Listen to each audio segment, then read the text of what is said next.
Pertanyaannya adalah, yakin kalau teman kamu itu beneran teman? Atau jangan-jangan cuma pura-pura teman? Mau temenan sama kamu cuma karena ada maunya aja, karena ada motif, atau cuma ada kepentingan tertentu aja. Cek lagi apakah mereka mau temenan sama kamu cuma karena mengharapkan keuntungan pribadi, atau beneran mau temenan sama kamu. Barangkali dibalik semua itu seperti inilah yang terjadi. Ternyata kamunya aja yang nganggap mereka teman, sedangkan mereka nggak seperti itu. Coba cek lagi, verifikasi, identifikasi, atau kalau bisa kamu konfirmasi lagi. Siapa aja orangnya, yang mana, dan berapa jumlahnya teman kamu yang beneran teman, bukan pura-pura teman. Kamu mungkin tidak lebih kaya dari orang lain secara harta, secara finansial, atau segala urusan duniawi. Tapi kamu harus lebih kaya secara mental, emosional, dan hati dari orang lain. Jadi solusinya adalah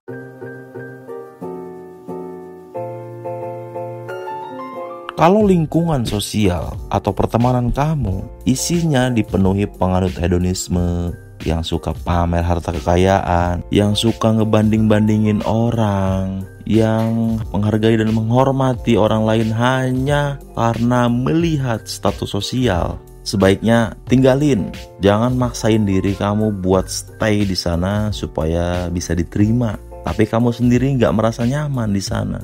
Daripada kamu terkontaminasi jadi sama kayak mereka. Kalau kamu belum mampu mengimbangi lifestyle mereka, berarti tempat kamu atau social circle kamu bukan di sana.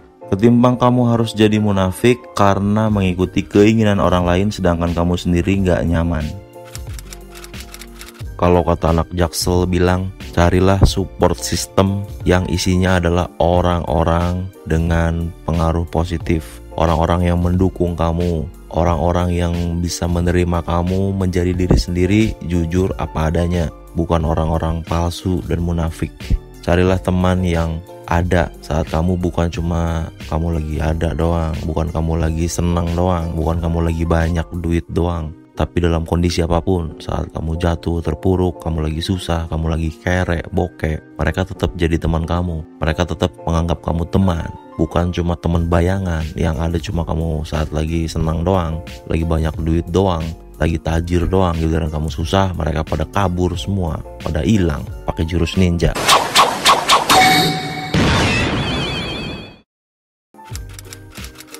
Dan dengarkan ini baik-baik, ini sangat penting. Gak usah takut kehilangan teman, gak usah takut gak punya teman, gak usah takut dijauhi, ditinggalkan, atau sendirian. Ketimbang kamu punya teman tapi teman kamu palsu semua, munafik semua, buat apa? Apa untungnya? Apa gunanya? Apa manfaatnya? Apa benefitnya? Apa faedahnya? Lebih baik kamu sendiri tapi kamu jadi diri sendiri dan kamu jujur. Ketimbang kamu berkoloni, berkelompok, jadi manusia komunal, tapi kamu tidak jujur, kamu palsu, kamu mengkhianati diri kamu sendiri. Tapi memang saya akui untuk mengatakan hal ini aja gak mudah, apalagi untuk menjalaninya. Jelas berat, jika kamu tidak terbiasa, jelas kamu akan ngerasa aneh ya. Kamu akan ngerasa stres mungkin atau gak terbiasa dengan seperti itu. Tapi kalau mungkin kamu tipikal orang yang katanya introvert ya sebenarnya gak ada masalah sih. Tapi kalau kamu biasanya dianggap sebagai orang ekstrovert, tiba-tiba kamu jadi harus seperti ini, jelas kamu akan kaget. Kamu akan ngerasa, apa nih? Kayaknya bukan gua banget nih, gua gak biasa kayak gini nih. Tapi gak apa-apa, karena itu adalah awal dari perubahan yang positif. Seseorang yang bisa menciptakan perubahan besar pada dirinya diawali dengan hal-hal kecil dulu dan akan menemukan hal-hal yang tidak diinginkan dulu. Tapi itu normal. Setelah itu kamu akan ketemu dengan orang-orang yang satu frekuensi sama kamu, orang-orang yang cocok sama kamu, dan itu akan menjadi support system baru kamu. Kamu akan menciptakan social circle baru kamu yang isinya adalah orang-orang yang satu server lah sama kamu. Walaupun tidak semuanya sependapat, tapi setidaknya satu pemahaman lah. Tahukah kamu bahwa orang yang jujur menjadi dirinya sendiri dan otentik pasti banyak yang tidak suka. Bisa jadi banyak musuhnya. Udah pasti gak akan disukai oleh semua orang. Karena kejujuran adalah musuh terbesar manusia. Saat ada orang yang jadi dirinya sendiri, otentik, apa adanya, dia akan dianggap aneh. Dia akan dianggap berbeda dari orang lain. Dan akan mungkin dianggap sesat. Tapi gak apa-apa, itu normal. Dan ironisnya, orang-orang yang mengatakan itu pada akhirnya akan mengikuti kamu. Jadi kalau kamu bisa jadi orang yang jujur, jadi diri kamu sendiri, awalnya mungkin kamu akan dijauhi, kamu akan ditinggalkan, kamu gak akan punya teman. Ya ada, tapi pasti ya sedikit lah. Yang tadinya teman-teman kamu banyak, tiba-tiba jadi sedikit. Banyak yang menganggap kamu aneh karena perubahan kamu. Itu normal, itu wajar, karena mereka shock dengan perubahan kamu. Karena kenapa? Mereka masih fake, mereka masih munafik. Dan itu bagus buat kamu. Kamu memfilter dengan otomatis orang-orang yang gak cocok sama kamu, supaya keluar dari lingkaran sosial kamu. Bukan kamu yang keluar dari lingkaran sosial itu, tapi mereka lah yang akhirnya tereliminasi sendiri, terseleksi oleh alam. Gitulah kurang lebih ya. Dan jangan salah, bisa jadi lama-kelamaan mereka akan datang sendiri dan melihat kamu sebagai orang yang jujur. Mereka cuma shock dan kaget aja sebenarnya kemarin itu. Nanti juga bisa jadi mereka akan ikutin kamu, atau kamu akan ketemu dengan orang-orang yang sepemahaman atau sefrekuensi sama kamu. Jadi gak usah cemas, gak usah khawatir, gak usah takut. Gak usah takut gak punya teman, ngapain? Gak punya teman kok takut? Masih banyak kok yang mau temenan sama kamu. Makhluk hidup di dunia ini bukan cuma manusia aja ya. Ada hewan, tumbuhan, atau mungkin makhluk halus. Ya tapi kan intinya teman kan. Daripada kamu berteman sama manusia tapi palsu semua, munafik semua, mendingan kamu temenan sama setan tapi jujur kan. Asal kamu jangan gampang disesatkan aja sama setan ya. Loh kok gitu bang?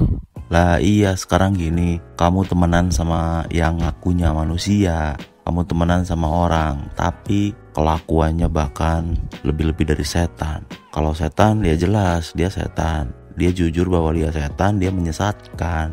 Jadi si setan ini gak munafik. Sedangkan manusia yang ngakunya manusia, tapi bahkan dia lebih licik, lebih picik, lebih munafik. Bahkan bisa lebih menyesatkan dari setan. Gak jujur, gak otentik.